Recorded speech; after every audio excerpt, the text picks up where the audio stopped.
Thermostat's reading 80, but it's actually 75 in this room. Why is the thermostat reading a higher temperature than what the room actually is? And how do you move a thermostat without pulling thermostat wires? You're watching HVAC Tips for Technicians / Homeowners. This is Taddy Digest. I'm Tad. Let's get started. You want to mount your thermostat near your return. Here's the thermostat. There's our return grill. That's where we want our thermostat, near that return grill. Here's a thermometer on the table, and it says it's 75 degrees, and that's 6 degrees lower than what the thermostat's actually reading. Why is our thermostat reading such a high temperature? They're having to put it on 80 just to get the unit to kick off. And they told me that the other day it was set to, I think, 75, and it was like 68 in here. So with our thermal imaging camera, we can see our thermostat. There's our thermostat. And above our thermostat, right above it, look at that, 101 degrees. That is no bueno. So we need insulation above our ceiling in our attic. The reason we have thermal loss is because we have a lack of insulation. And what's happening is that heat is right here, and it's making the temperature of the thermostat, it's making the thermostat read a higher temperature. So I've admonished the customer to get some insulation, but in the meantime, what can they do? They can either turn their thermostat up to a higher temperature to get it to kick off, or I can install something called a Honeywell Home wireless thermostat kit. So that's what we're going to do today. I'm going to install this kit. I'm going to show you how to do it, and then we're going to set that thermostat right here where this thermometer is. So it's going to read 75. And it's going to feel more comfortable up here, but they do know that they need to do something about their insulation, the lack of insulation. Also, you don't want to have your thermostat mounted next to a window. This is a window right here. That's not good either, especially if it's single pane and it's leaking, especially if you can touch it and feel the heat, and you can. That's not good. So we're going to temporarily move this stat, and then we should be reading 75. All right, let's get started. What's included in the wireless kit? We got the EMI, the equipment interface module. This is what connects to the actual thermostat, and you've got the little face plate that comes off. And here's our wiring. You're gonna see we have C and R, which is our 24-volt power. Then we have our equipment, W, W2, Y, Y2, so we can do a single stage or two stage. We have G, call for our fan. Then we have our RAS, which is our return air sensor, which we have here. Here's our return air sensor. This is optional, but you can install this in the return air. And here's our thermostat, and here's our batteries for our thermostat. Then we've got A, B, C, D, and I'm pretty sure this is just for communication. So we're gonna take this, we're gonna mount it where our thermostat is, and then we can install our batteries in our thermostat. I'm not going to install the return air sensor because I don't really need this, but if you did need this, you could install this in the return. I'll show you where the return is for the system. Let's go ahead and get started by taking the thermostat out. Before you get started, you may want to read your installation manual that comes with that kit to know what you have to do, and you want to make sure that you disconnect the power. So disconnect the power before you do this, or before you unwire or rewire anything. Just because if you touch the red to the blue, which is R and C together, you may short out the fuse. And then you'll have to end up replacing the 5-amp fuse in the unit, if your unit has a fuse, which most units do have a fuse. All right, we'll take out the screws that hold the back plate to the wall. Then we're gonna undo the wiring for Y, G, R, W. This is a split gas unit. We actually just installed this equipment. Ooh, looks like we got plenty of stat wires. See, if you touch the red to blue, it would blow the fuse. You don't want to do that. All right, now that we have taken out the old thermostat, I am going to put this right here. Looks like we got enough room to mount everything. I'm just going to use the old screws.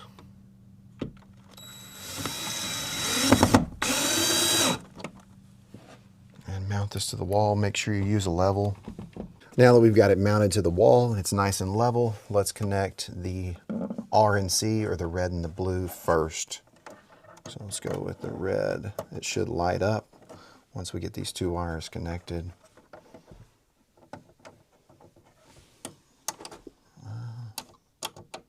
Oh, it just lit up a little bit there. Get in there. All right, G, which is usually green. And then yellow.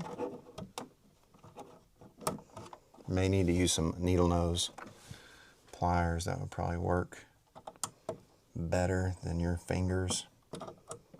All right, everything's connected. We're in good shape. We'll leave the cover off for now. Let's go ahead and place our batteries in our thermostat. Got the two AA batteries. Press. Bring this out. Positive. Positive. Press it back in. Like that. Should light up. There it goes. Wireless setup.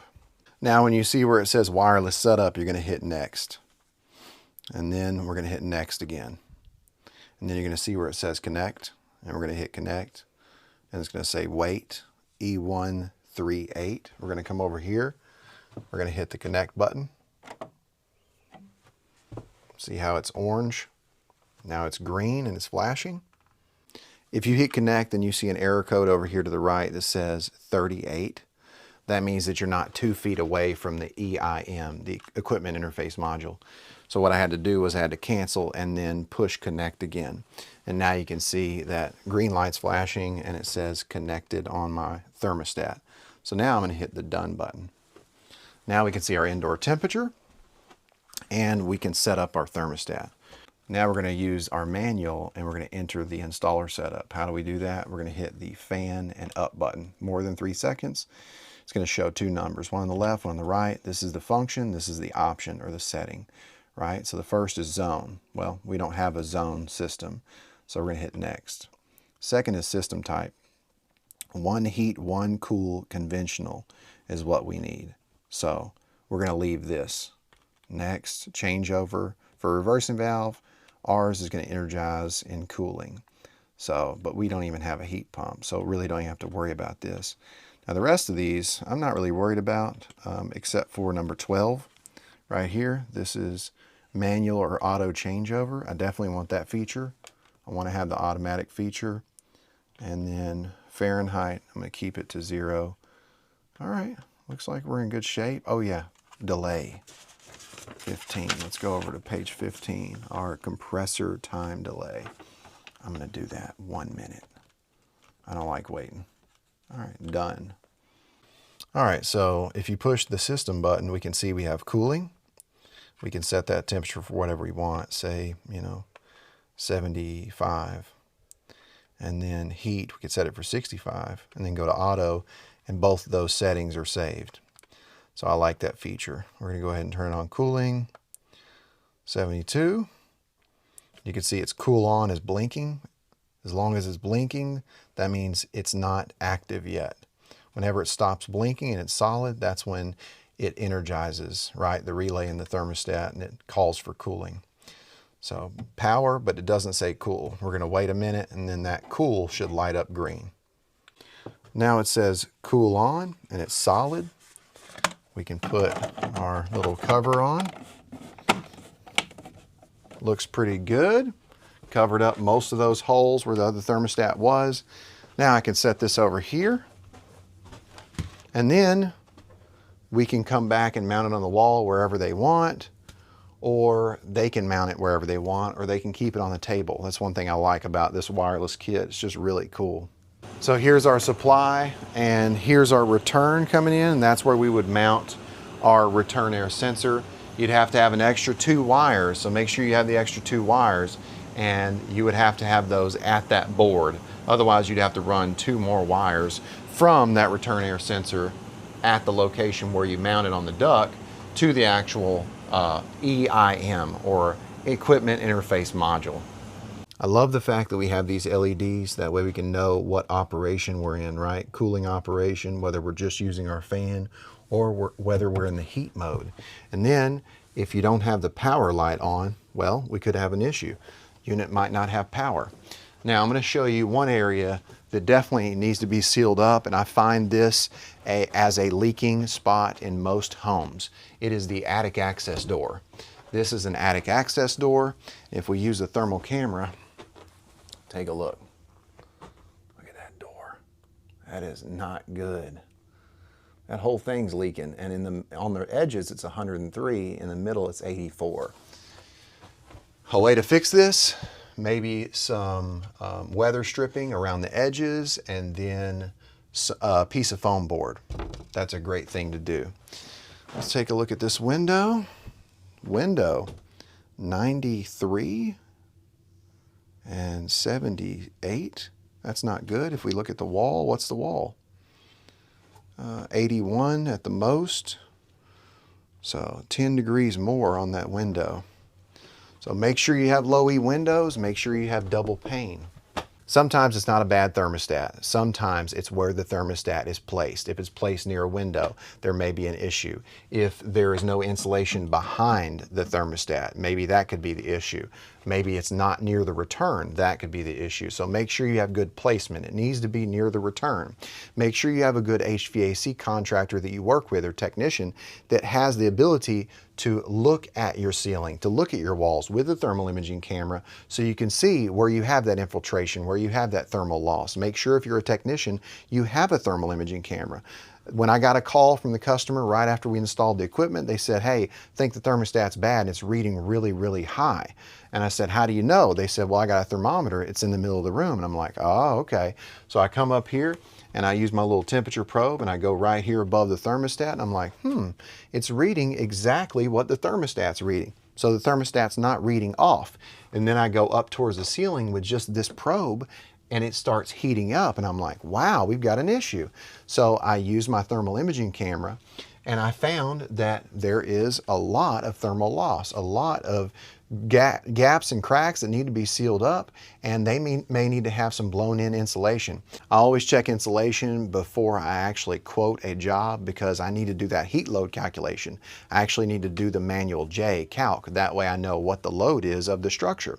That way I know if my unit that I'm sizing for this home is actually going to be able to heat and cool this home. So you got to check your insulation. That way you can actually get the proper load calc. If you don't know how to use a software like Laser Calc or Manual J, I've got a video I'll put down the link in the description that talks about heat load calculations. That's something that's super important. So I knew before I actually did this job that the customer lacked insulation. So when I got this call, I was familiar and I was already like, we have probably got this issue because of the lack of insulation. Hope you enjoyed the video. I hope you learned something. If you did learn something, let me know what it was down in the comments. If you got a question, remember questions can lead to new content. So put your questions down below. If you don't have a question, that's okay. Let me know who you are and let me know where you're from. You've been watching HVAC Tips for Technicians / Homeowners. I'm Tad. This is Taddy Digest, and I'll keep you cool if you let me.